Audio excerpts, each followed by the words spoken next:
Synthaholics. It's the Record Apple Podcast.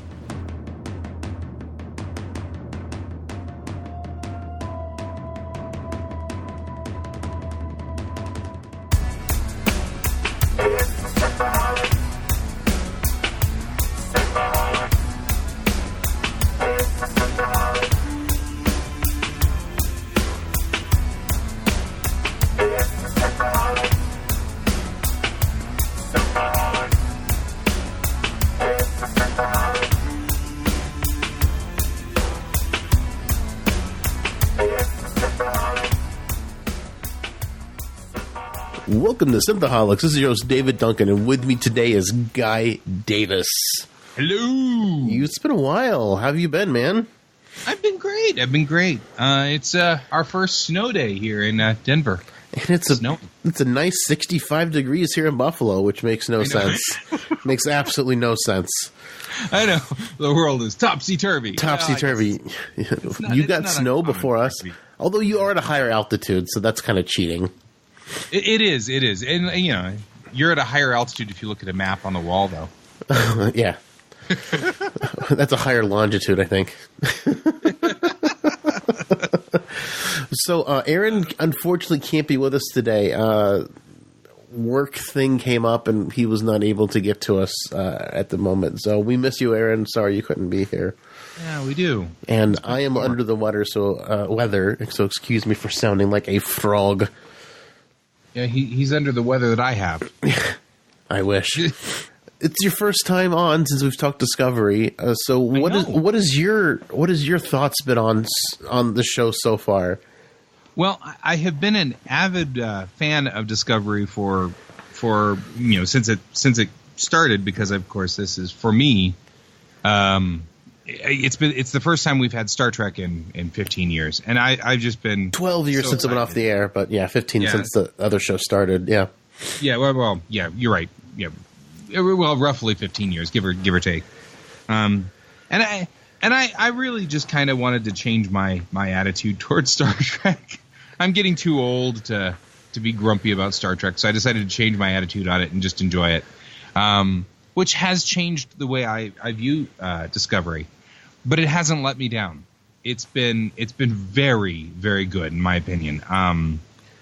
The first two episodes, the Vulcan Hello and the Battle of the Binary Stars, I felt were interesting, but not really engaging necessarily.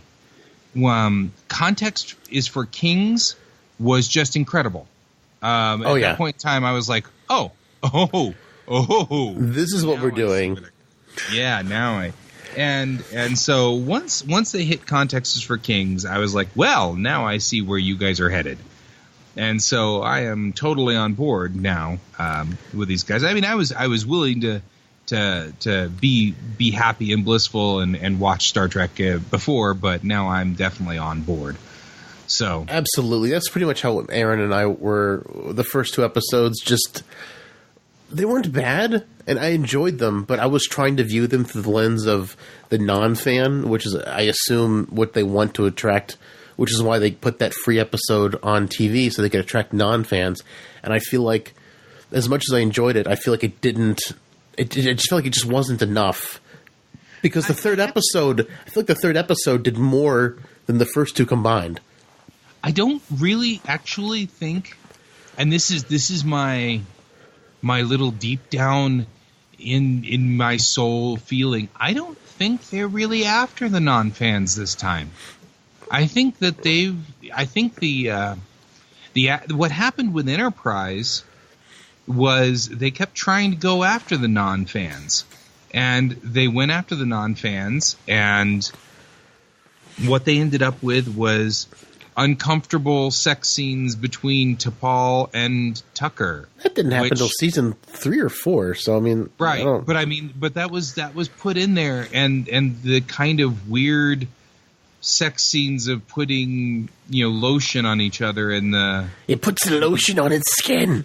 I know, and it was like, and I mean, not to say that sex and that kind of stuff is not welcome in Star Trek.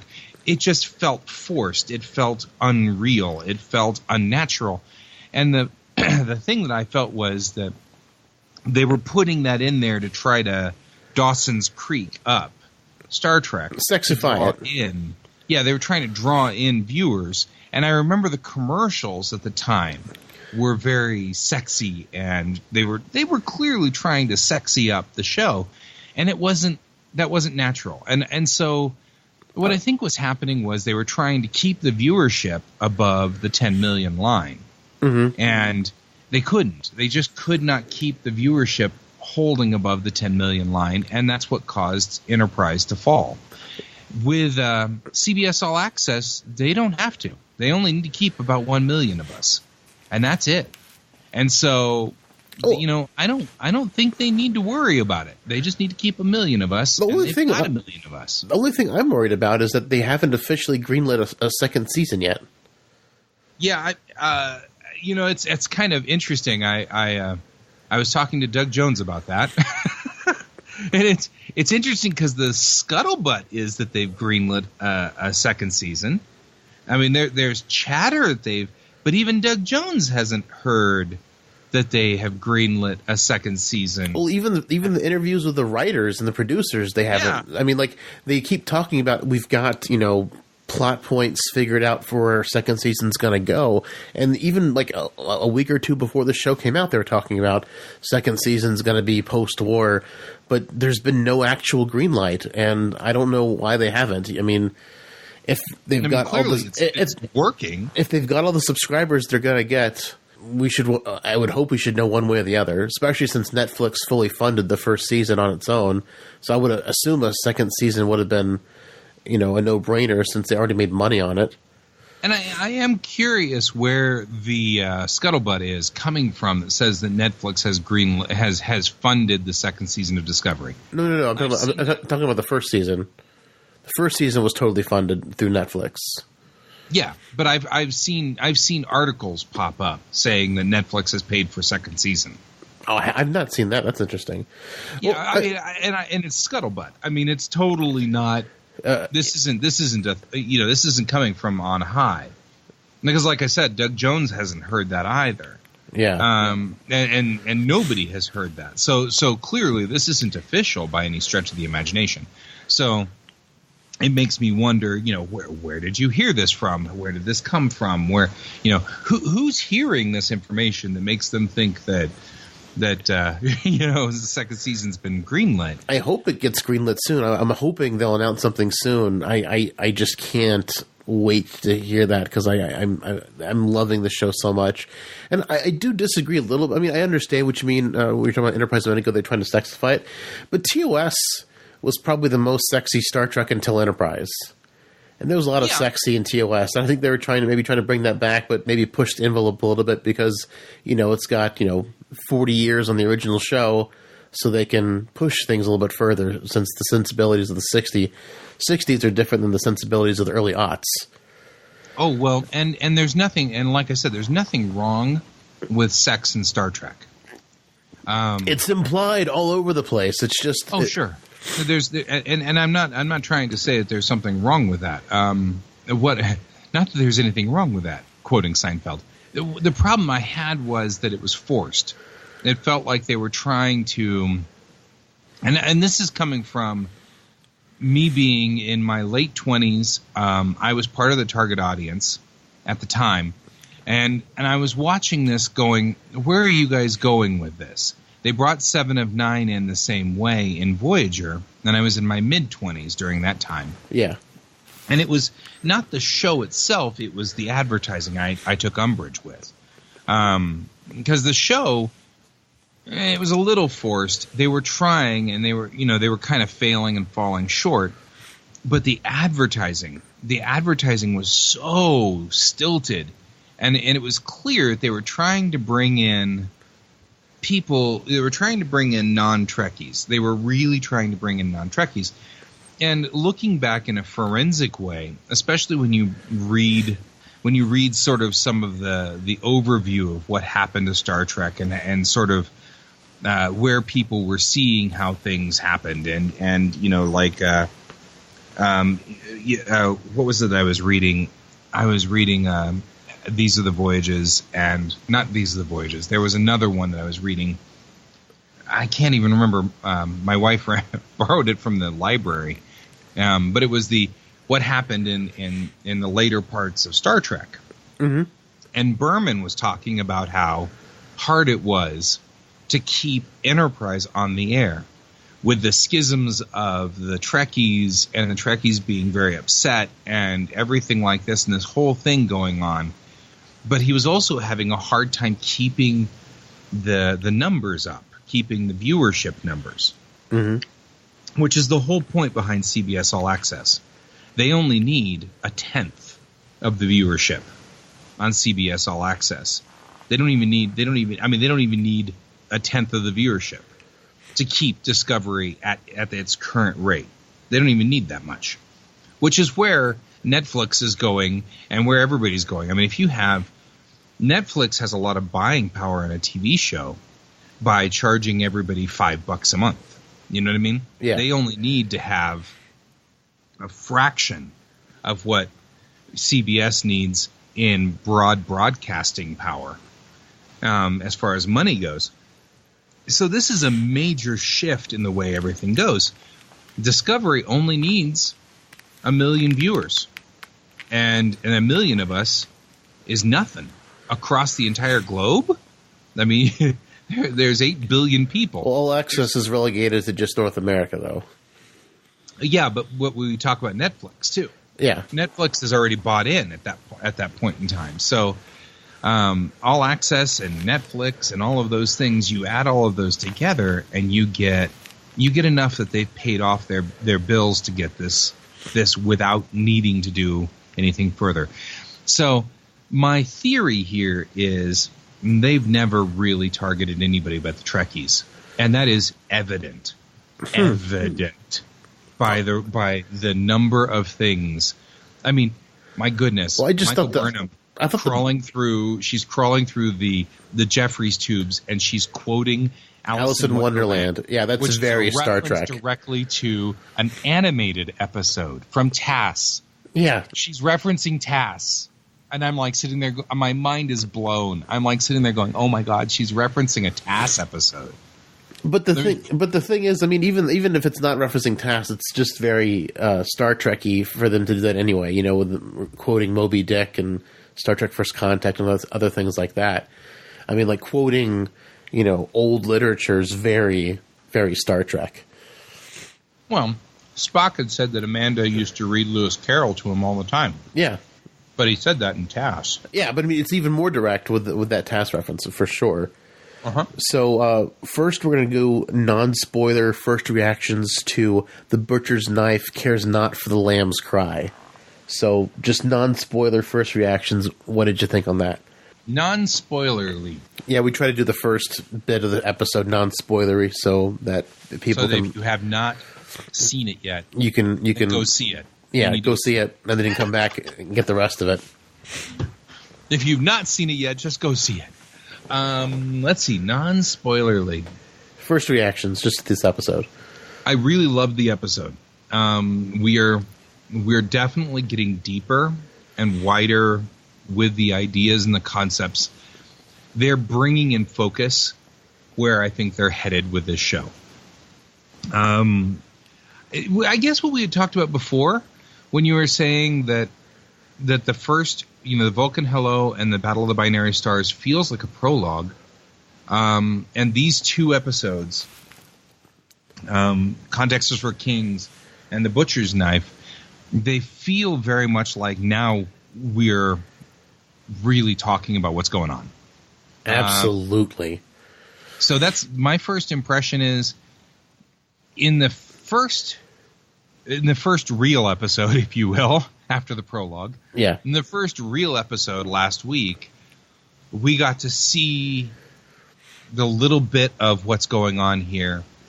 And The Butcher's Knife has really expanded that. It got in there and pushed it further wide. It absolutely has. It also twisted some of my theories. I had some solid theories of where Lorca was going, and it turned them backwards on me. So that was kind of cool. I'm liking the fact that I was proven wrong by Lorca. I thought Lorca was going one way, and he wasn't. And I'll expand that a little further later on in the show when we get into our spoiler zone. Fly into the spoiler zone. No, absolutely. Before we get there, I absolutely love this episode too. It is building, head and shoulders on Contextus for Kings. Contextus for Kings was amazing. Aaron and I both loved it. It felt like finally something had happened. Like, the first two episodes were great, but I just felt like I hadn't seen anything yet. I felt like I'd still just seen the trailers. You know what I mean? Yeah. It just still felt like a really long trailer for what was going to be coming. And now that we're into the meat of it, it's absolutely amazing. I think I know where you're going with the Lorca thing, because after that first episode, I felt like Lorca was my favorite captain just for that one episode, because he seems like he's multi-layered. And I don't like Lorca. I still think he is. I had him pegged, and he turned the other direction. I think we might still have him pegged. We don't know, but he's so good. He's absolutely fantastic. It's hard not to talk about this episode without giving too many spoilers. Although we do know this was going to feature Klingons. We finally get to see Cole for longer than a few minutes, so that's fantastic. Cole is an awesome Klingon. We get to see Vok, the albino again, and L'Rell. I've seen people online complain that that them speaking Klingon is bad, and their acting is bad because they're speaking in Klingon. And I think L'Rell sold her feelings and her through even speaking Klingon. Like, I think they're doing an amazing job acting with the Klingon dialogue, because they know the English that they're saying. It's not like they're oblivious to it, because they did rehearse it. From what I understand, they did rehearse the lines in English before filming it in Klingon. Well, I mean, this is a double hard thing, but I remember René Auberjonois talking about practicing in Juilliard with mask, having to practice with makeup. That's a skill that actors get, and they're good at expressing and emoting with their eyes only, because that prosthetic is huge on their forehead. So I think L'Rell's makeup even changed a bit from the first episode, because I think it has too. Because some of the stills that were from the first episode, I couldn't tell L'Rell was a female. Like, now I can definitely tell she's a woman. Through her makeup, loosened up her forehead a little. Oh, and around her mouth too, because I mean, the forehead's not going out where you're going to see the angles of a woman. Usually, you see it like how the jawline is shaped and stuff like that. You can see more of her face, and you can definitely tell that she's a woman now. Whereas in the first episode, I wasn't too sold on just by looking at her if she was a woman or not. It was kind of like makeup's kind of weird, but I think they refined it a little bit in the second episode. She's absolutely amazing, Mary Chifo. I can't wait to see more L'Rell. And Cole. They're both fantastic. So I can't really talk anything else about the episode without getting to spoiler land. So Aaron, now's your time. So now we're getting to spoiler land. So if you want to turn off and revisit us once you've seen the episode, now is the time to do that. So Aaron is not here, but he did send me his notes for the recap. So I'll be reading that. So it'll be weird me going through the recap, but here we goes. The episode opens, which appears to be an electrical storm. However, the camera pulls out, and eventually it's Burnham's new uniform being replicated, which is so cool. Yeah, to that see was awesome. how like it being built at like the molecular level. It was so neat. I was like, "What is this? Are they flying through a storm?" And I'm like, "Nope, we are building a new uniform." Tilly comes in with a big like luggage thing, and it turns out it's the last will and testimony of Captain Giorgio, and she doesn't want to open it. She sticks it under her bed, and then she goes to the turbo lift, and she runs into Saru, and Saru is all about that gangly on his head. Yep. He is still convinced that she's going to mess them up somehow. Yeah, he's sure. Well, and justifiably so. I mean, he's been threatened by her, I guess. So I don't know. You don't think he's giving her enough of a chance, do you? I don't think so. Like I love Saru. I like the character a lot, but I just feel like the first couple episodes, War with the Klingons was going to happen no matter what. It doesn't matter what she did. She kind of like made a self-fulfilling prophecy, and it just kind of came. And I don't know. I just feel like it was going to happen anyway. And like I feel it's kind of like almost manufactured. Like, the one problem I have, I guess, with the plot is that I just feel like everything's manufacturedly against Michael Burnham because of her one action. But I mean, the war's already happened. Like, what's the point of mutinying now? The only reason she was mutinying to begin with was to try to, like, save everybody. Now the war's already happened. I feel like she doesn't pose any threat that way anymore. Well, I think that I feel like that Saru's response, and we were rabbit holing, but that's what we do, because you and I haven't had a chance to discuss this before. So forgive us for rabbit holing. I feel like that Saru's problem stems from the fact that, from his point of view, here was a safe environment on a safe ship doing Starfleet normal things, happy stuff. Yeah. One day, and then before you know it, you had your first officer and your captain literally at gunpoint with one another just before Klingons started shooting at you and everything started going to hell in a handbasket. So I can kind of see that to him, especially being from a race of already kind of high-strung, a little bit freaked out sort of people, she's threatening. She caused, in his mind's eye, I can perceive it. He's already more sensitive, because it doesn't seem like the rest of the humans are quite as reactive as he is. Well, especially after context is for King, she's kind of proving herself not to be as bad a person as everyone's made her out to be.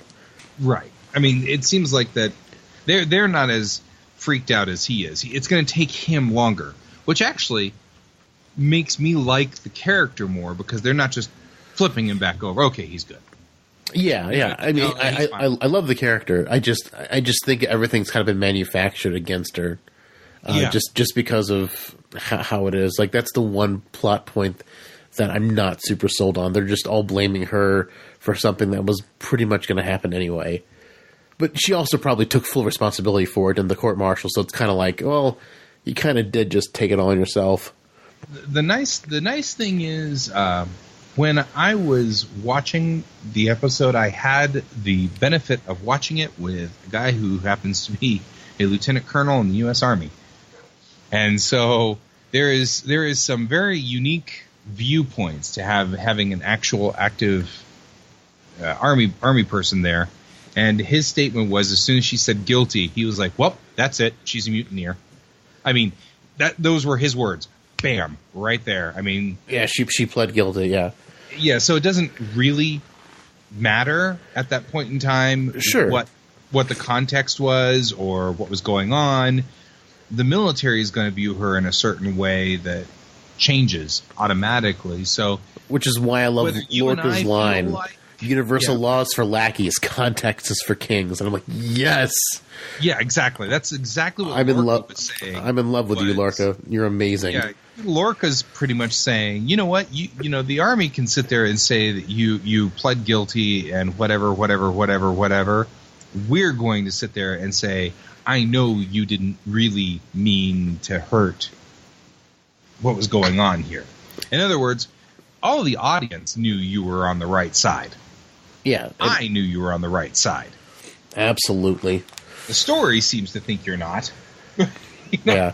Yeah, so I like that. That was cool. Absolutely. So they get to the bridge, and Lorca's in the middle of doing some drills to the Klingons. They lose, and the security officer Landry is like, we'll try to do better next time. And Lorca's like, it'll be hard to do worse. I literally started laughing at this point, and I'm like, Lorca. Lorca's just burning them. Yeah, Lorca just burns everybody. Boy, he just chews on everybody. I love him. He's such a great captain. He is so fantabulous. So anyway, he puts Saru in charge of the next couple things, the next couple simulations, and he takes Michael down to his little shop of horrors, which I called it from the last episode, which I thought was crazy that they brought this up almost immediately in the episode. And he's basically tasked her with weaponizing whatever that monster is behind that blast shield, because if it can withstand kill shots from a phaser, Klingon bat'leths, and if it can claw through whatever metals the ships are made of with no issue. This thing should be made into a weapon, and that's what he's given her to do. Which makes some sense, and is consistent with what we saw in Contexts for Kings. It's interesting that the creature has a natural aversion to light. Act 2 starts, we've got Vok and Laurel aboard the Klingon, aboard Takuvma's ancient ship. And they've been sitting there for 6 months in the debris field, and they're just like, well, we're starving, we don't have any dilithium matrix to make our ship go. And Laurel's like, just go to the Shinsho. And he's like, no, we can't do that. We can't contaminate the ship. And I'm like, and Laurel makes very good points. She's like, look, I'm from 2 different houses. I built bridges.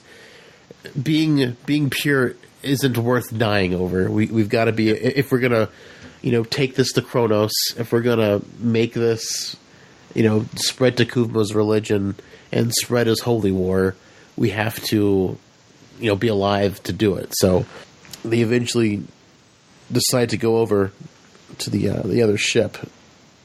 Which I get the impression that wasn't about polluting by mixing non-Klingon. It was about polluting by mixing with the enemies.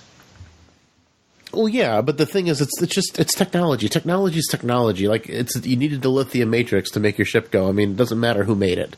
You needed a lithium matrix. And I know that was Takuvma's thing, purity, but I thought that was purity of blood and purity of culture. A ship part is a ship part. You know what I mean? Like, you go to AutoZone, you pick up a part. If the part fits, I don't know enough about cars to care who made it. I just need it to fit my car, and I need it to work so I can drive to and fro. I wonder where Takuvma got the cloaking device.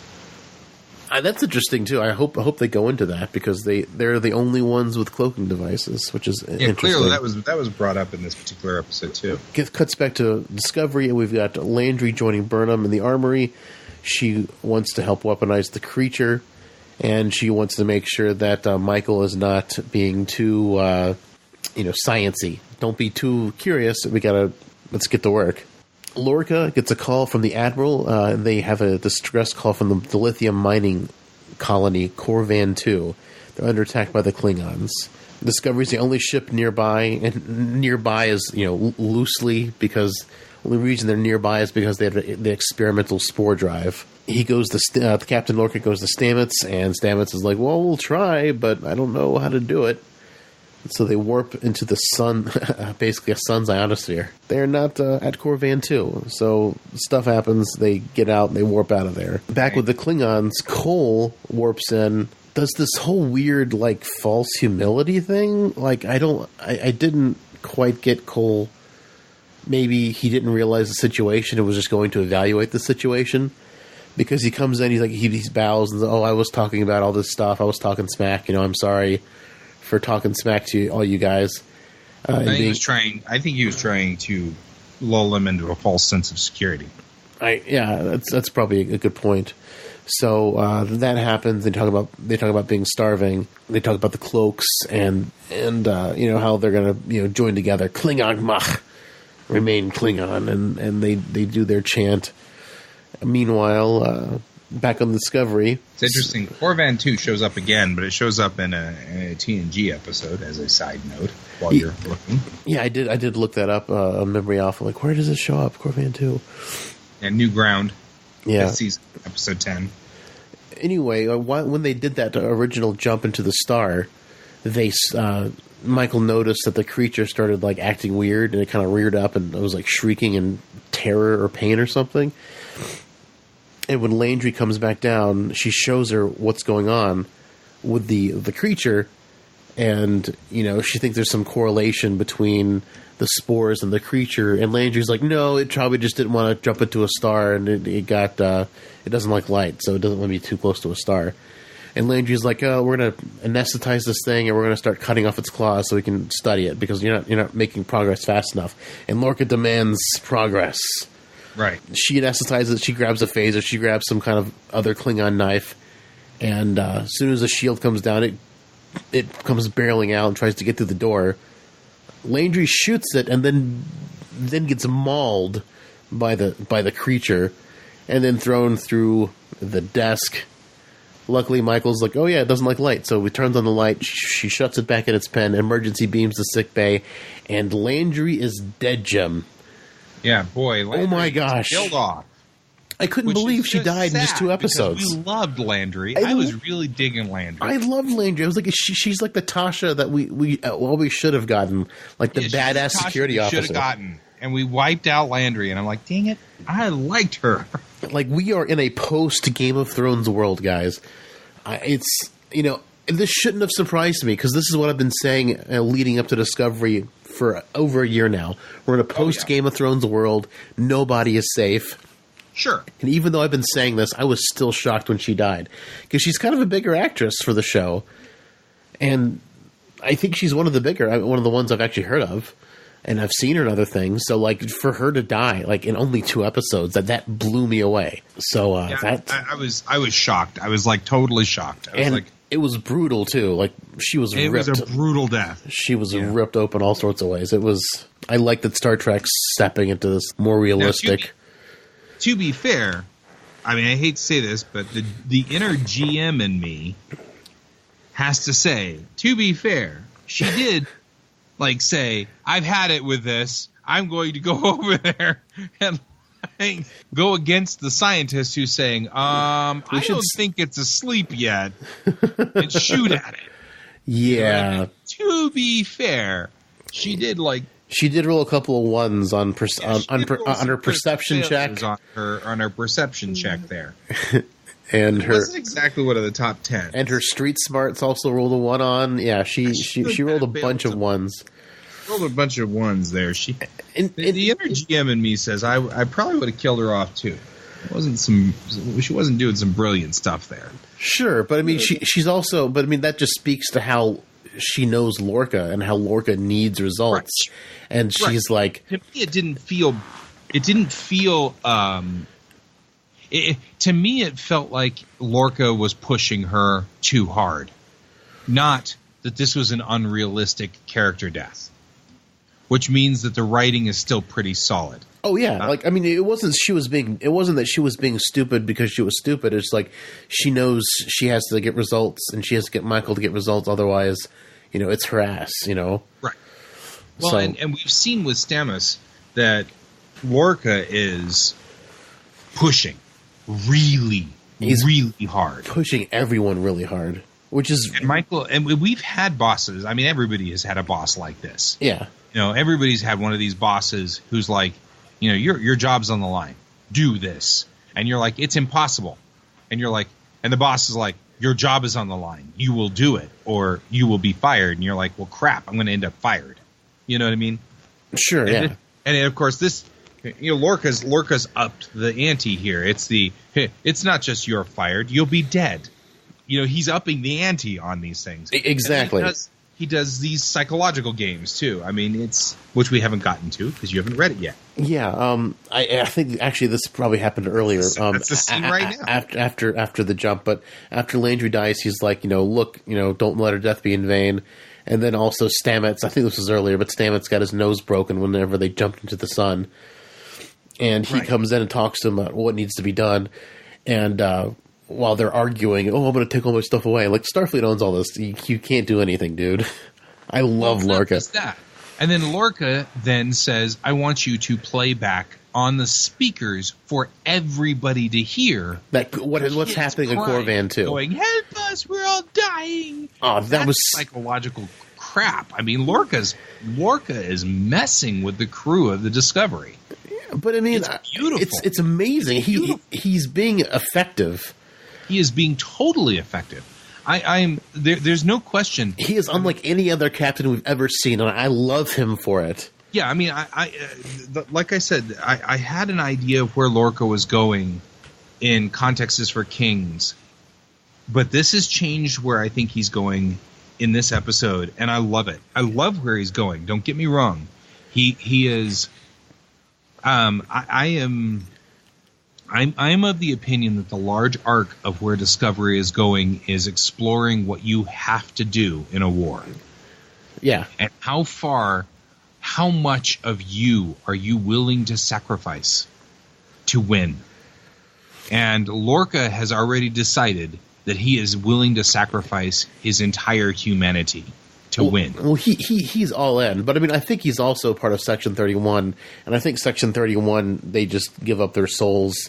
Well, that's like upon joining Section 31, you've pretty much given up your soul to the devil at that point. So, I mean, I think so, too. But that's the whole thing about Section 31 is that you have decided you're all in. Exactly. The line that has been talked about, and this is something that's ancient. I mean, I think Plato and Socrates and Roman Marcus Aurelius talked about this, and I mean generals. Sun Tzu would talk about this. These are Lao Tzu. Many people from ancient Miyamoto Musashi would talk about these things. These are things that are ancient things. How much of your soul do you sacrifice to win the war? And that's what I think is Discovery's entire arc. And that's what I'm loving about it. So I want Lorca to be horrible because he's exploring that. That's what he's exploring. So, but don't get me wrong. He's not just horrible. Like he's got this like I'm a good guy face that he puts on for people, but then he also has this like super dark side, which is fantastic. That's what I'm saying is that That's what I'm saying is that from his point of view, it's critical. This is vital. You know what I mean? He's got to make sure that his crew is on board. He's got to make sure his crew understands that Corvan 2 is about to go. All these people, these little children, these little girls and little boys are about to become smeared into little dust particles, and you're going to hear the crunching of their little bones as this happens if you don't do this. And I love That's psychological horror. And I love the effect it has on Stamets as he's walking back. Yeah. It's like you can see it, like he's like holding back tears and he's just like this is killing him. But it's great because he was so defiant just minutes earlier, and like Lorca knew how to like get him back on his side immediately. Yeah. Yeah, but it's dirty pool. But it's so effective. Dirty pool. It's so effective, and it gets the whole ship hyped up. Oh yeah, to what they need to do. Like it's so well done. It is beautiful. Like, it is a wonderfly well played scene. No captain has ever been as hardcore as Lorca. No, this captain is hardcore. This captain is seriously hardcore. I love him. He is so hardcore. He is. I still think he's my favorite captain. Only 2 episodes. We've had 7 seasons of most of the other captains, and in 2 episodes, this guy is already like he's near and dear to my heart. Well, and we thought that Cisco was pretty badass whenever Cisco was willing to do this, and he walked on this line. Oh yeah, and we were watching Cisco walk on this line, and what we're watching right now. And what makes my neck tingle here is the thought is that right now Burnham is our super good guy. She's our super good. She's our moral compass. Like the person they've established as kind of the bad guy. She is kind of our moral compass now, which is crazy. She's our good guy. But what I'm wondering is, in the end, is she going to develop into our Cisco? Willing to do what needs to be done, but in the end, is she going to be doing the things that is she going to be raising the glass at the end? You know, delete. Yeah. You know, is that what she's going to be doing? You know, I hope she kind of transitions into Lorca. I hope she does, because Lorca. Well, not Lorca. I think she can't transition to Lorca. Lorca's gone. I don't think. I think Starfleet. I think Lorca's going to die at some point. I mean, like, well, I have a feeling Lorca's destined to end it too. I think he's not going to make it. Well, and you know, so Michael, I'm sure she's eventually going to be the captain, like if it does make it to 7 seasons. But it's like, when does Lorca die, and when does she take over from Lorca? And is she going to be the next Lorca? Like, being under him for like 5 or 6 years, is that going to make her? Is she going to mirror him at the end? You know? Well, I think that's going to be the struggle that character is going to have to pull through, and I'm going to love every second of this show if that's what they're doing. If Absolutely. they do that, I'm going to love every minute of this show because it's going to be the struggle of her character. And we're going to watch her pull this dynamic of not becoming Lorca, but still having to do what needs to be done. But still having the Lorca-ism in her, yeah. It'll be Having interesting. to do what needs to be done. Getting the crew to do what needs to be done without having to do the things. I don't know. It'll be interesting. I hope he doesn't go soon.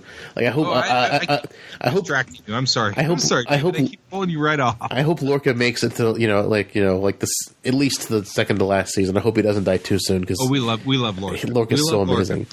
Anyway, Vok and Laurel are on the records of the Shinzu, and they're at the dilithium processor.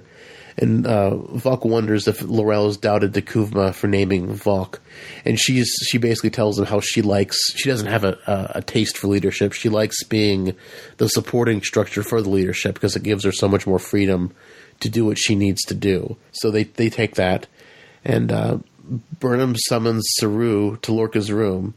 And she keeps inching him closer to the beast's chamber. His threat ganglia don't react. So she's like, yeah, she's trying to apologize to him, but she's also like, leading him to a place that he doesn't really want to be. And so he's just like, oh, you're going to fit right in with everybody here. You're an evil bastard, basically, is what he tells her. Because she's speaking like, oh, I want to apologize, but then you're doing something that's, not cool to him, like putting him into a place where there's danger. But his threat ganglia don't react, so she's proved a point, but he's still not on her side. Tilly brings Burnham a canister of spores, and the creature seems to react interesting, like it eats them or like it sniffs them or something. So Burnham then goes to Stamets and shows him the footage of the Glen and shows that everything was broken from the inside out. So they figure out that the creature may interact with the spores in a certain way. So they beam the creature into the field of all the spores, and they do some readings on it, and they figure out that it's actually interacting with it. And there's some sort of symbiotic relationship between the spores and the creature itself. So that was really fascinating. Then we switch back to Vok and Laurel, and they get back to the Kuvma ship, and the Klingons are feasting. And Cole has brought them food, and basically they've all pledged themselves to Cole because the price of loyalty is so low. Since they were starving, they're like, "Yep, we're signing up." Cole tells Laurel to kill Vok, but she steps in and she's like, "I've got a better idea. You could just exile him on the grave of that ship, the Shinzu. They just leave him in the wreckage." And Cole's like, "Yeah, that's fitting." That sounds like a great idea. And then, on the ship, Vok's like, "This can't be the end. This can't be the end."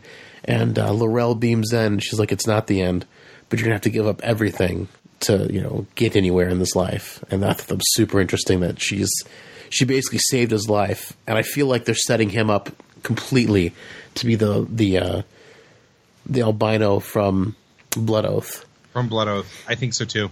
Because, I mean, like... He's been ostracized now. And I'm really thinking that's exactly what's happening. Yeah, I heard on the Trek Geeks after Discovering Trek show that they were thinking that after the first episode. Like, I didn't have anything in it to really make me think that it was going to be that albino, but now they're totally setting up for it without a doubt. Well, if you think about what Dax said about the albino, she said he was a rogue element who had a bunch of people who was a rogue element who Kor and Kang and Koloth were sent to hunt him down, and they did, and he took revenge on them, and that was the whole point, was that they sent 3 Klingon ships to hunt him down. So... But the thing is, I mean, like, it may be even more than that you're getting from this episode. I mean, like, Cole is of the House of Kor. So maybe, the revenge he wanted, maybe Cole in the show dies sunless. So part of his reason for coming after Kor in Kor's son is because he couldn't hurt Cole anymore. And he couldn't hurt Cole's family. So the next best thing is, a brother or cousin or something. Yeah. So, I mean, they could totally like set him up to be that albino, which is super fascinating. That would be really cool. I would love. And if you look at the pictures, they're similar. I mean, they do look similar. The albino in Discovery has no facial hair, obviously, or hair at all. Yeah. But somebody had posted somewhere this morning, I was just reading, that there was, and I've got absolutely, so take this with a grain of salt. I've got absolutely no verification of it because I just got it this morning, that Viacom is involved in the purchasing of things. Now, I know an awful lot about the legal setup and structure of Star Trek, and I have not heard this. But there was some discussion about how there is a legal right to whom owns the look of the Klingons, and CBS is not amongst those who now currently owns the look of the Klingons, and that's why they look different at this time.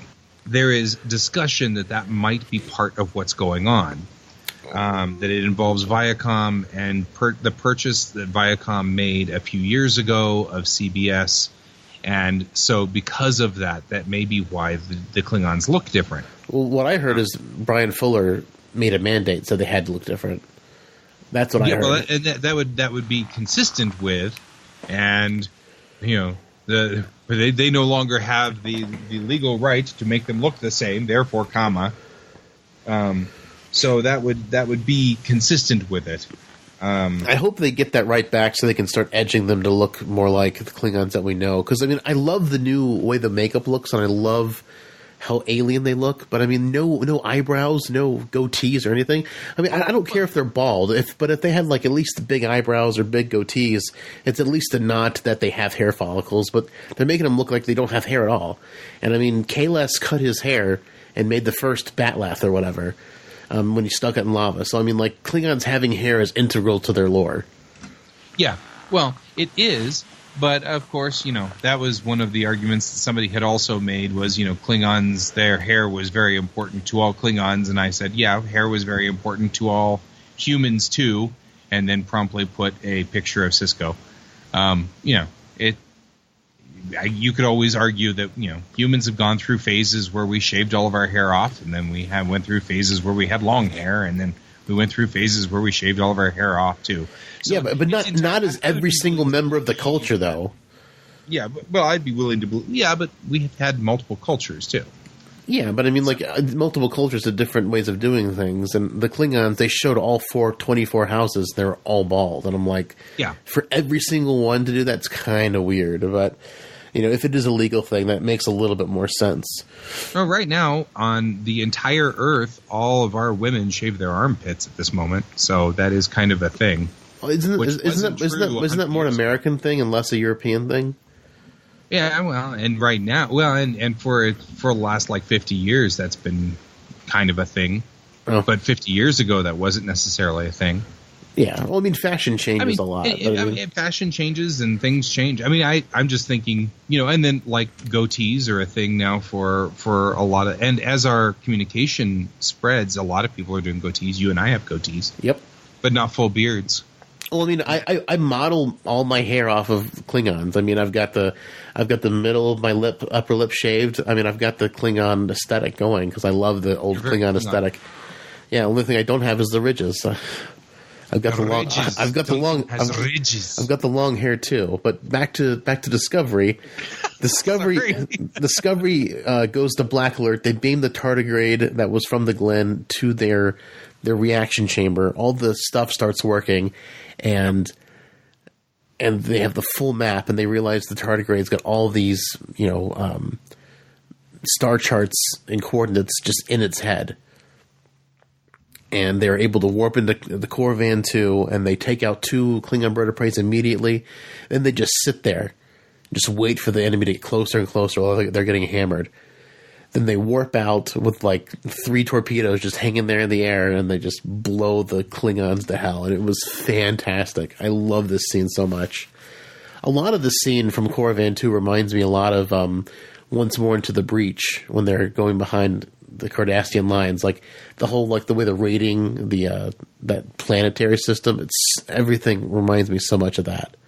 in this episode. I agree. But I love how they just like lull them in to like this close thing, and then they all get blown up and they warp out, and all the people run out and they're like, what happened? They're gone. And like, they don't know what happened. And it is so cool that like they're saved and they're happy, but nothing.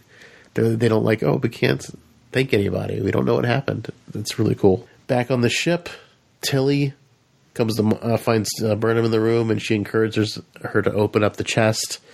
The chest, has a hologram of Captain Giorgio, hoping that she's in a command, and all the things that she had hoped for her, which I'm sure kind of hurts Michael to hear, since she's not in that kind of good place. But inside the chest is the telescope that they were using in her ready room, and that's pretty much where it ends up for episode 4. There we go, and that's our episode that I've interrupted you like 12 times on. Yeah, and that's how it goes. I mean, that's the thing. I mean, I interrupt Aaron, so I mean, that's just how the show goes. So so forgive me if I'm a little stuttery going into the description. I'm not used to doing that. Aaron, your job is hard, and I really appreciate everything that you do. Yeah. With as much as I interrupt, I understand. So, like, this episode sets up so much. It blows me away how much stuff to set up. Like the tardigrade.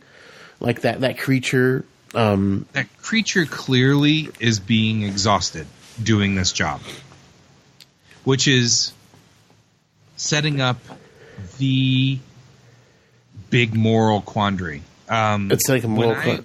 I was going to say, when I write Tamerlane, it's quandaries like this that I love to explore. This is exactly what I like to explore in Tamerlane. It's these quandaries. Now it's hey, we can go anywhere in the universe at any time, but you're going to have to sacrifice a creature, a living creature, a creature that is intelligent and smart, and you're going to have to kill it every time you do that. Welcome to Starfleet. You know what I mean? And like, this is the kind of stuff that's rich. This is rich. And that's, I can tell already that this is going to be the showdown between Lorca and Burnham. This is where it's going to be a showdown. Lorca is going to say, I don't care. The tardigrade is going to be sacrificed. That's the way it's going to be because it's the war. And Burnham's going to be like, this is Starfleet. We don't sacrifice people to do the war.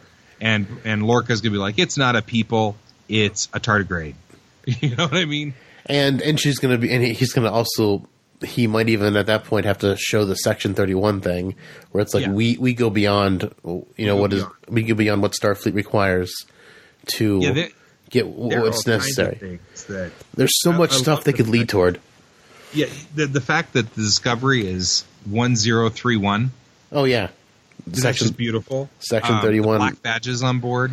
Section 31. They are so. Not only that, the little things.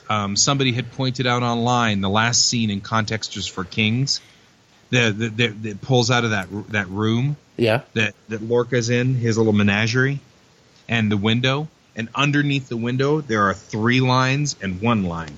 Huh. Just etched into the hull. That's interesting. So a 3 and a 1 underneath the hull. I mean, it's like everywhere. It's like, catch on, guys. Section 31. Section 31. It's everywhere. I can't wait. This ship is a Section 31 ship. And the thing is, the tardigrade's going to die, and they're going to have to figure out where to get another one.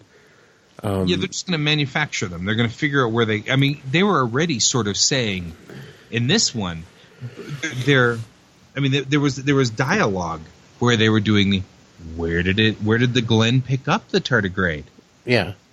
And you can tell that that's going to be the next question. So where do we get another tardigrade? Because we're going to need that. Yeah, it's interesting. So where they're going to find them, and if they're going to keep sacrificing them, or if you get a bank of them, that way you don't have to kill them. Just cycle them through each time, so that they can. Well, we know regenerate. That they can't keep them. That's the thing that's in and of itself might be the that might be the real beauty about Discovery. Mm-hmm. Being where it is. Everybody has been talking over and over and over about why is it they keep sticking it Why do they have to keep making a prequel? Why do they keep making a prequel? And my response to that is, this might be why. Because had this been after Voyager, there would be no threat at all in the back of your brain to the idea that maybe they just invent a new warp drive that runs off of the tardigrade. Mm-hmm. But you know damn well that in 10 years, there is no warpy around the universe at super speeds with little tardigrades hanging out in the bottom. There was no tardigrade that Scotty was feeding. Nope. So the end result of Discovery is the tardigrade's gone. Michael Burnham, if there's a showdown between Burnham and Lorca over whether Lorca keeps the tardigrade and just kills tardigrades over and over and over again, or Burnham says that we can't do that because we're Starfleet, Burnham's going to win this war between the two of them. You know it in your heart.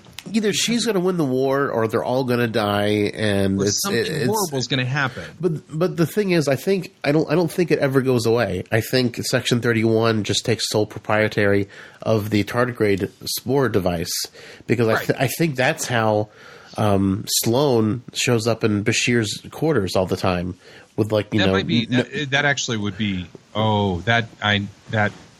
with no announcement. And the thing is, tardigrades are the ones we know in real life. They're microscopic organisms. So I mean, right. like they're bending science and discovery to make giant tardigrades to make it do what they do, and so they don't have to miniaturize the process in Deep Space Nine. The catalyst is already miniaturized. All you got to do is miniaturize everything else around it, and then you've got Section 31. They probably have tardigrades that they're sacrificing in Deep Space Nine, and we just don't talk about it. And it's Section 31. They're just doing it, and that's how Sloane escapes the Cardassian. I mean, was it Cardassian or the Romulan execution?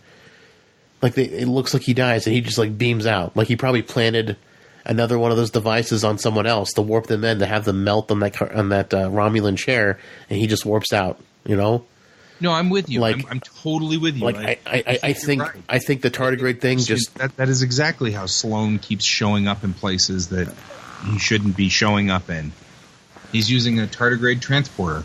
So I think showing up in Bashir's quarters. Yeah, I think that's how it's got to be. I mean, it fails on a massive scale, so it doesn't get replicated to other ships. But it's just Section 31 just keeps it.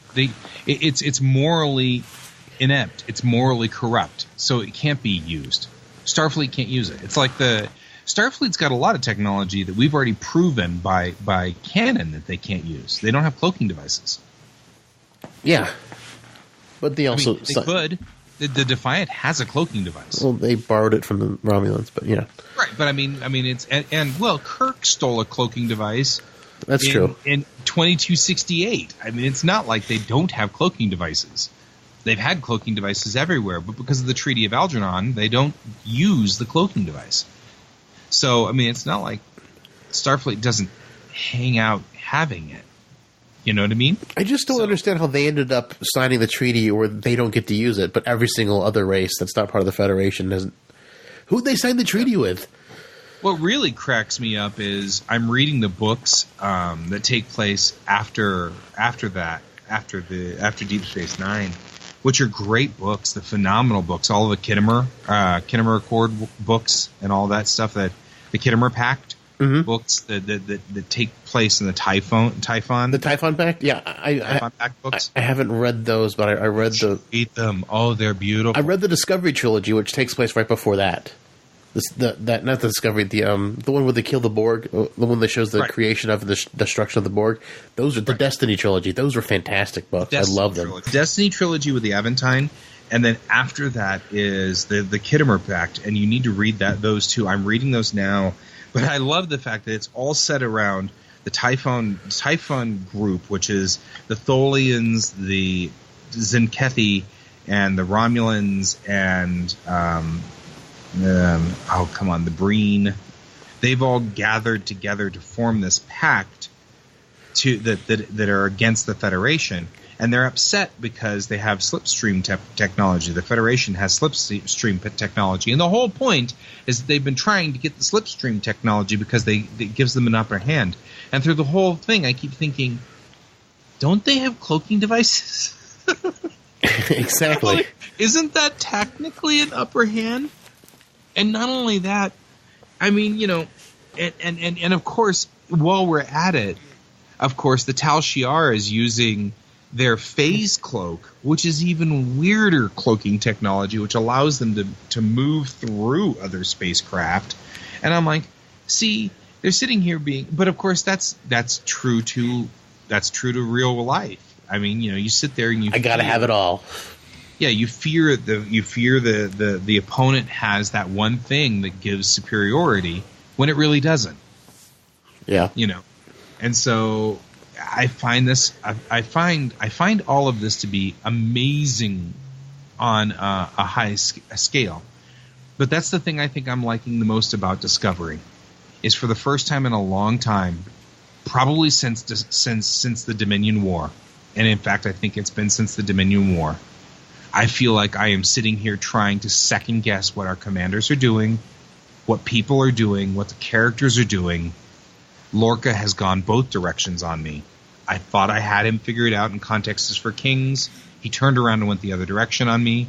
Then he's going a deeper way, and I like him a whole lot better. I mean, I don't like him, which makes me like him. You know what I mean? I don't like his character because he is a manipulative jerk. But he's doing it to get his way, and I love that. It's like I would hate him if I was like on his ship and I had to do what he said. Like he would not be like my captain. Like I would prefer like Picard to be my captain. But as an outside person looking in, he is so much more interesting than any of the other captains combined. Right. He's not the way Julie Cochran would run her ship. We know that. Yeah. Julie Cochran would always be the captain I would want, but that's why I write her, right? She's the captain I would want on my ship. Okay, that makes sense. But Lorca is a beautiful captain. I'm loving him. I mean, I hate him, but I love to hate him. You know, and I don't even hate him. I just love every single thing about him. Like, it's just like, I would hate him if I was but I don't have to hate him because I can just love him, and I love his layers. Well, that's what I mean is that, you know, it's been a long time since I've had a character that I've watched and said, yeah, I really wouldn't want to be a character underneath this character, you know, serving on this ship. And, yeah, the Butcher's Knife, definitely. This is definitely making me think this. The next episode's called Choose Your Pain, and I'll bet you anything that is definitely referencing the struggle between keeping the tardigrade alive and not. Yeah, we're definitely going to try to be keeping that tardigrade alive. There's nothing on. I haven't seen. It's interesting. The first 4 episodes, there was a lot of immediate chatter. I mean, like the first 4 episodes were released. The information of the first 4 were released in a block. And we've now reached the end of the block, and I have heard nothing about the next 4 episodes. Well, it's actually the next 5 episodes since they're doing 9 in a block, and then they're going to have the break. Yeah, but I have seen nothing about the next episode at all.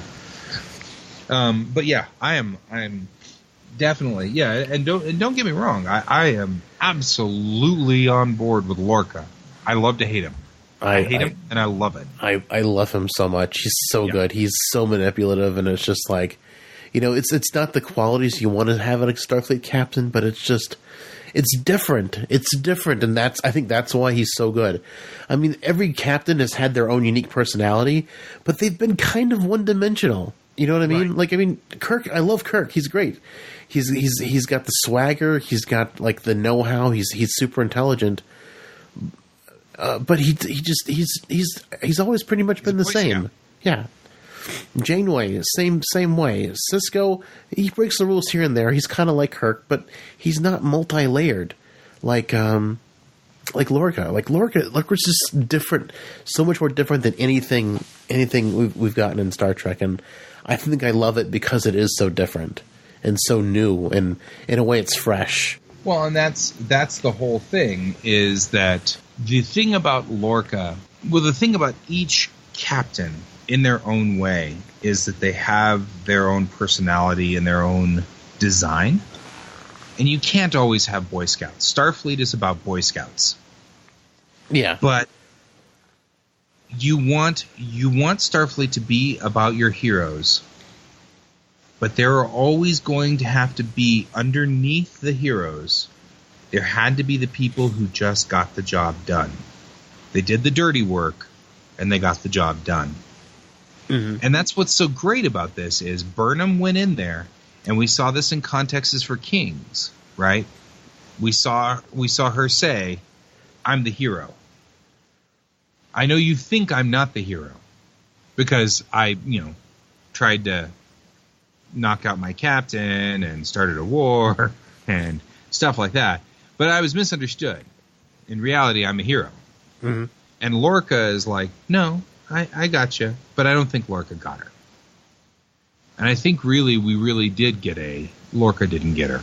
But Burnham, I think, is definitely Captain Kirk. They're setting her up to be the Captain Kirk Boy Scout. And they're going to put her directly in conflict with Lorca. Mm-hmm. You know what I mean? They're gonna put her. Lorca is Sisko in his worst position during Deep Space Nine, when we were in that worst place. That Pale Moonlight episode, his darkest, right? When Sisko had to decide whether he was going to kill Vreenak or not. Yeah. That was the darkest point. The darkest point where Sisko had to do what he had to do. And the thing is, I think Lorca's going to get even darker, which is going to be so much fun. It's going to be so much fun on that ride. Only that, Sisko didn't want to do that, and Lorca is totally willing to do that. He'll do that in a heartbeat. Oh, yeah. Lorca won't even think twice about it. Lorca won't slow down. Sisko would have slowed down and stopped and said, maybe not. But Lorca, right past that. Oh yeah, like I love everything out of Lorca's mouth is just fantastic. It just like from one of his first lines this episode where he's just like, "Yeah, it'd be hard to do worse on that simulation." I'm just like, yes, just break your whole crew's balls. Like it's just I love Lorca so much. Yeah. Oh yeah. Like it's sad though. I mean, like I know Michael's supposed to be the main character, but I'm just like, I mean, she's great. I mean, Sonequa Martin Green, she's a fantastic actress. I like her as Michael Burnham, but Jason Isaacs steals every single scene he's in though. Well, he does. He's strong, and it's the same thing with Leonard Nimoy. Leonard Nimoy stole the scenes too from Bill Shatner. That's not uncommon. The truth of the matter is, though, the web of Discovery is hanging on Burnham. Yeah. And Will. And I know that. I can see that no matter how much we love Jason Isaacs or Michelle Yeoh, because, oh my God. I love Michelle Yeoh, too. I thought she was great. Oh, my God. Michelle Yeoh is so... She's one of my favorite... She's been one of my favorite characters or actresses forever and ever and ever and a day. And she clearly, I mean, especially the cameo that she did in this episode. I mean, that brought me to tears. I was like, could we just have her like be the little artificial like Obi-Wan Kenobi ghost, so she can just come back every so often and go, "Michael, that's not a good choice." Because I just want to see her. I mean, I know that that's not Star Trek, but my God, it was so good to see her again. And it was so great to have her back. And it was wonderful to have her there. And I know that it doesn't fit Star Trek, and it won't fit Star Trek, and we can't have her. But God, it was good to see her. Oh, it absolutely was. This is Michael's show. I mean, this is all about Michael Burnham, and it's all about having Burnham in there. And Burnham's coming back, and it will be about Burnham in the end. And it will be all about Burnham. And I get that. And I love Jason Isaacs, too. And don't get me wrong, it's going to be gorgeous. Yeah, anyway, I don't know where I was headed with that one. The train just went totally off the rails. Sorry. I feel like the ensemble is super tiny in the show. I feel like there's just Lorca, Saru, Anthony Rapp's character Stamets, and Michael. I feel like there's just 4 main characters in the show. No, we've got our cadet. We got our cadet Tilly. Oh yeah, Tilly. That's true. Like Tilly, we got Tilly. We've got her. We had our security officer. She just got mauled. She's dead. So yeah, that's the thing. I mean, I'm bummed by that because I liked her a lot. I liked her too. She's the badass security guard. She's the Tasha we should have had. Yeah, but I get the feeling that they're cycling. We'll get more characters. Sure.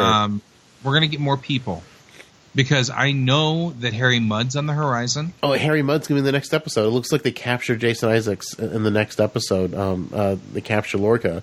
And he gets put in the same jail cell with Mudd. And I'm like, when do Klingons take prisoners? Yeah, lights. Forward hall. Klingons don't take prisoners, Mr. Savick. Klingons do take prisoners, I think. Actually, they have taken prisoners in the past. Otherwise, you wouldn't have Rurapente. I guess so. But I mean, like, maybe they're on their way to Rurapente, I guess. But I don't know. It just seems kind of strange because they're also like, looks like they're doing like a Romulan torture on him where they pry open his eyes like they did with Geordi. Yeah, because the little bit we saw in the preview, I was like, I actually intentionally did not watch the preview, so I'm sorry. Lost it. No, it's all good. You can tell me all you want. I just didn't watch it, so I'm a completely lost dude. It just looks like they're torturing Lorca like the same way they. It looks like they're torturing Lorca a very similar way that the Romulans tortured Geordi. And then they showed Mudd in the preview, which I'm so excited to see Harry Mudd. Although I'm kind of sad that he's a prisoner. I kind of want to see him in his own element and not out of his own element, because that's what makes Harry Mudd so much fun, is that he's sort of in control of these wacky situations.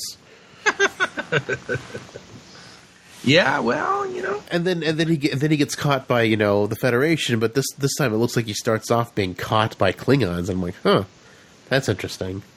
So I'm definitely looking forward to see how next episode plays out, especially getting some Harry Mudd action. I love Harry Mudd. Yeah, I agree. Harry Mudd's going to be interesting. It's very ensemble, they've got a very small ensemble. But what I am saying is we're 4 episodes in, and we have some very rich characters of those 4 ensemble. Oh, absolutely. Lorca is... We've sat here and talked for a good 15, 20 minutes on Lorca. And Tilly is a very rich character, even if she is kind of wild and woolly, and I don't know what she's doing on a Black Ops ship. Yeah, a cadet. What is a cadet doing on a Black Ops ship? I don't know what she has something specific she is doing on that ship that we don't know anything about yet. Maybe Stamets requested her. Maybe there's got to be a reason why she's there. She said something about her being really smart about something. Yeah, but what she's doing on a Black Ops ship when she can't keep her mouth shut is beyond me.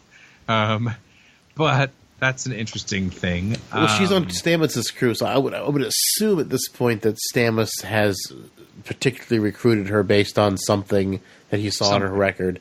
Because, there's something about Stamets wanting her for some reason. Because if she's not even an ensign yet, she's just a cadet. So I'm like, that's kind of weird. Yeah, she doesn't. Yeah. We've seen, but she's a fascinating and intriguing character. They've really fleshed her out really well. Stamets drives me absolutely bonkers, but he drives me bonkers because he's got the military discipline of my cat. I mean, you know, but it makes sense. He was a science officer on a science ship doing science and being perfectly content, and then some idiot started a war. And I get it. I mean, he makes total sense. So he's belligerent and irritating, and they can't drum him out because they need him, and he knows it. Yeah. You know what I mean? And so they can't drum him out, and so he can be a jerk, and he is a jerk. And so Lorca has resorted to dirty pool to keep him under control. And I find that dynamic to be awesome. I really am finding that fascinating. I love the character work there. that's just really fun. It's so rich. Like, everything about the show is so really rich. And Saru and Burnham, that dynamic there, it's a standoff right now. But there's a lot they're going to work into. You can see they're going to work into that. They're going to be playing a lot. They're heading that way. Gotcha. So that's my analysis on this.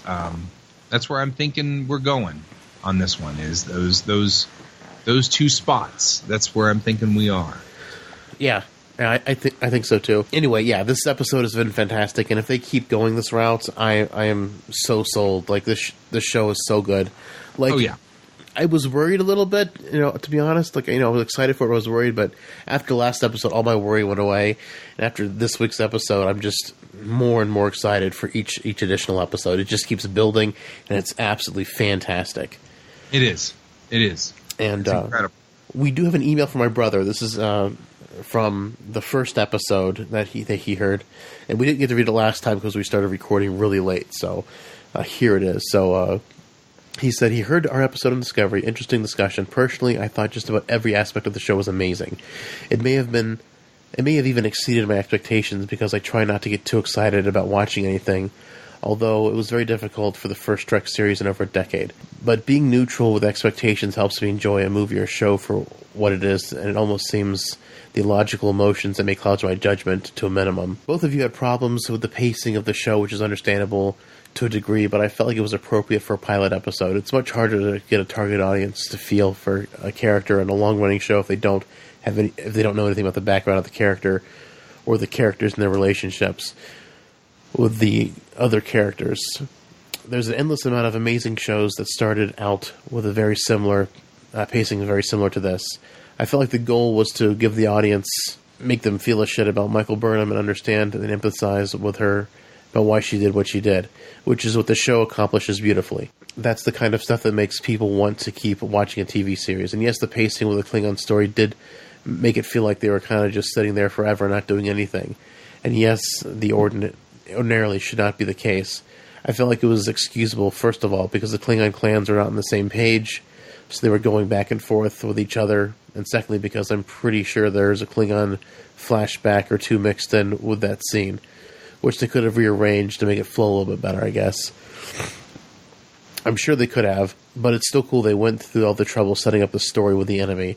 I feel like it's something that previous Trek iterations haven't really done before. The fact the series, or at least a season, is about the war doesn't bother me either.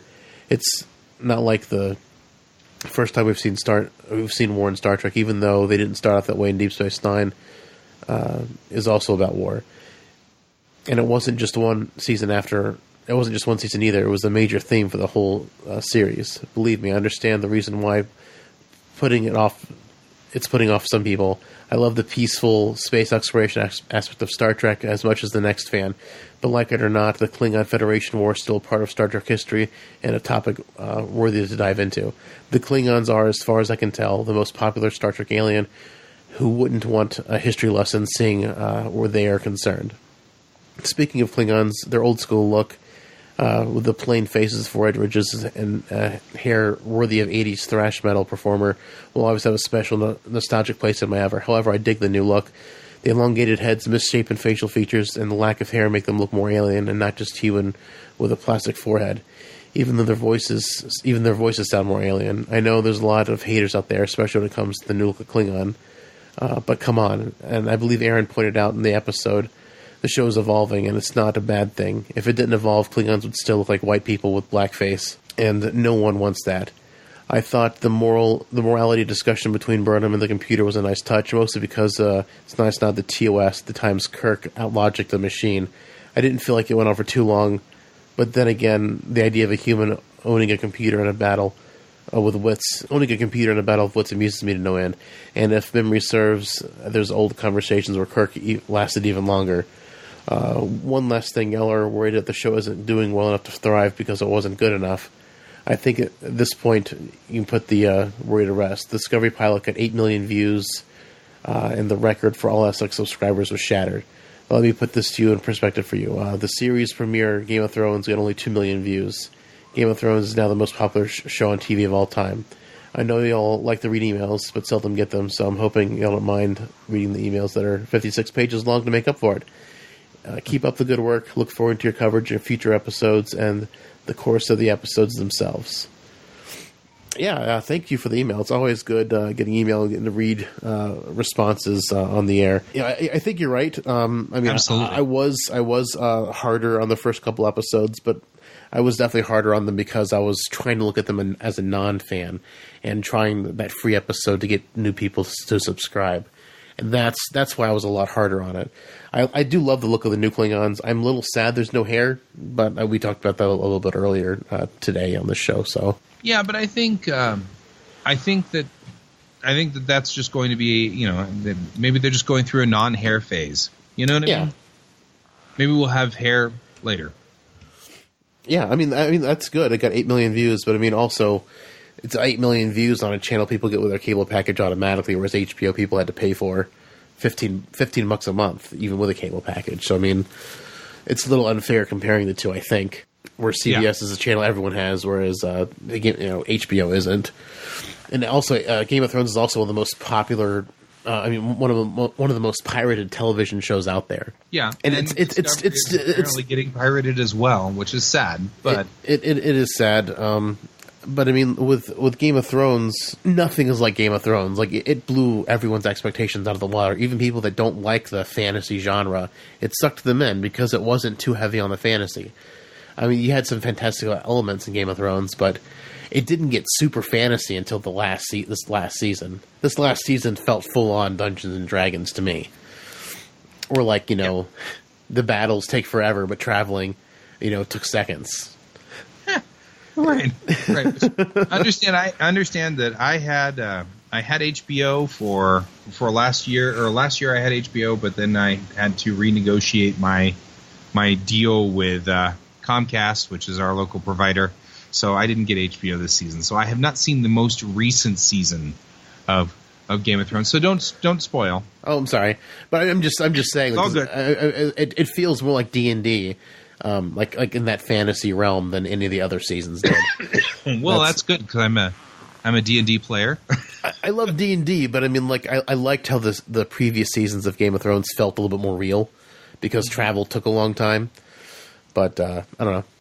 But yeah, Game of Thrones, it's a little bit unfair to compare them, I think. But I mean, it's a good point. I mean, but hopefully, like I know they said that they broke records on their sign up for a day, but I mean, they still haven't released numbers. I mean, the last number, really, I don't think they will, and I don't think they have to. They don't have to tell us diddly. Well, I mean, they did say they had over 1 million subscribers before Star Trek because I guess people were watching The Good Wife or whatever that exclusive show they have on there. So I thought that was kind of interesting. But, I mean, they gave us numbers before Discovery, but they haven't given us numbers after Discovery. So we have no idea what the All Access subscribers look like as a total. Yeah. So I don't know, I kind of hope they tell us something. Like, I would love to see that Season 2 being confirmed, because this is an absolutely amazing series. And I have gone back and rewatched the first 2 episodes a couple times. I like them so much more upon repeat viewings than I did on my initial viewing. Right. So, also, Josh, and, other people who listen to the show, like, we may have been a little bit harsher on it because, like, we literally watched it and then watched both episodes once, went to sleep, woke up, and started talking about it first thing in the morning. So there was no repeat viewing time. It was like first initial reactions, and that's all there was. And the same thing with Context is for Kings. We watched the episode, and we literally recorded as soon as we were done watching it. So there's no time to rewatch it. It was immediate thoughts. We're trying to get these done as quickly as possible after they come out. So, and very similar, we're recording this the Monday after. So I did get to watch this one a second time, but it's just, I mean, we're doing initial reactions, and so sometimes repeat viewings makes things sink in better or make things seem better on the surface. So that's maybe why our first episode came out the way it did, where we sounded a little bit negative. We love it, but we super love episode 3 and episode 4. Oh my gosh! Well, they changed the dynamic completely. They really changed the dynamic, Completely, absolutely. They're really working on this, so it's once we hit episode 3 and 4, everything really changed. The entire feel of the show changed. And like I said, you compare the Vulcan Hello in the Battle of the Binary Stars with, say, the Emissary or Encounter at Farpoint or any of them, the Broken Bow or any of the other 2-parters which begin, and it doesn't really compare 1-to-1 very well. It doesn't, because episode 3 was actually the real pilot, Yeah. Well, and what's interesting is looking up the episode on Wikipedia. It's somewhere it said in here that the third episode was intended to be the pilot. The second pilot. Yeah, I mean, the writers have said that. Pilot. They're saying it's the second pilot. Right, here we go. I mean, yeah. The series writers consider this episode to be the show's equivalent of a pilot, including a majority of its main cast, the titular Starship Discovery, and the beginning of the season-long story. Yeah. So, I mean, yeah, it's definitely different where they spent the first 2 episodes as a prologue.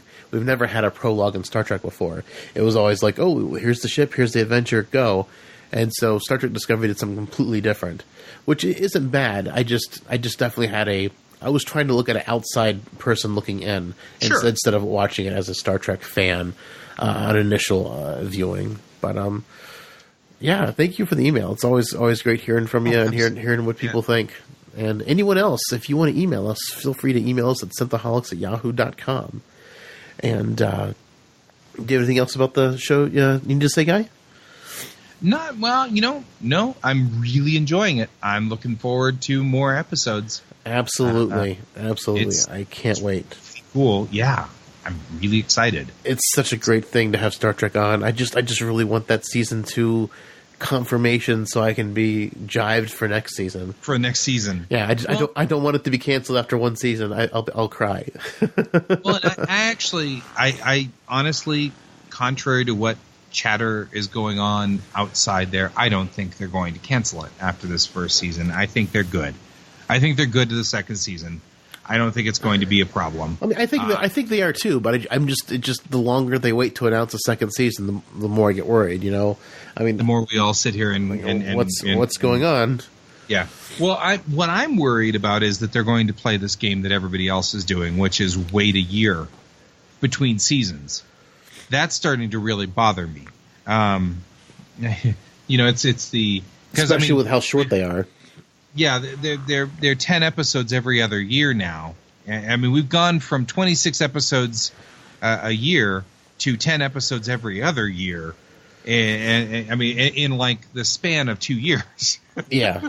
Well, the thing is, technically, if they start the third season, if they start the second season in January of 2019, it'll be a year after the show has ended instead of like a year and a half.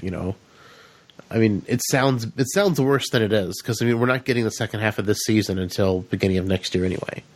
Yeah, but even then, it's kind of like I'm kind of concerned about this ongoing theory that we've got with television now for smaller seasons and skipping years. Yeah, that is kind of annoying. I hope it's not that long a wait, but we'll have to wait and see, and hopefully they'll announce a season 2 soon. I'm so excited whenever that gets official because I want more Star Trek. I love Star Trek, and it's just been such an amazing ride so far with Discovery. It has been. It has really been. It's been a great ride. Thank you for joining me this week, Guy.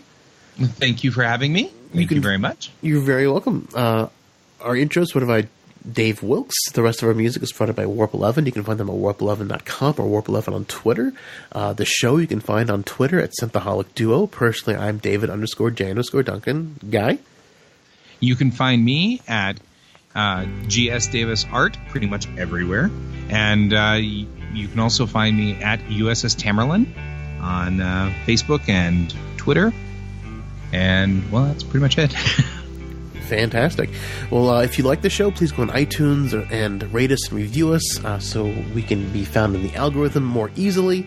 It's a huge help, even if you don't primarily listen to us on iTunes. iTunes is what fuels all the other algorithms, so stars and reviews on that platform is super appreciated. If you would like to donate to us financially and help keep the lights on, we have a Patreon, patreon.com/Synthaholics, so you can find us there. And you also have a Patreon as well, Guy. Yes, I do. I have a Patreon as well for my artwork, for my comics. You can find that at patreon.com/GSDavisArt. Absolutely. So definitely check out Tamberlin if you haven't already. Guy does amazing work with that and his comic. And how's Witches of Flames going? It'll be launching in January 1st. Fantastic. Keep an eye out on all of this and more. Guy's also the host of the Rocky Mountain Geek Tank podcast. Yep, you can find that at RockyMountainGeekTank.com. Join the Facebook group at facebook.com/group/Synthaholics. We have a good time there. We post actual science, discovery news. We have just spoiler forums so people can talk about anything they want about discovery. And it is a lot of fun on the group. So please come and give us a like, come join us, and join in the conversation as well there. And thank you all for listening. Live long and prosper, one and all. You can sing and we'll cry till we laugh, and we'll both shit our pants. You're the best drinking friend I ever had.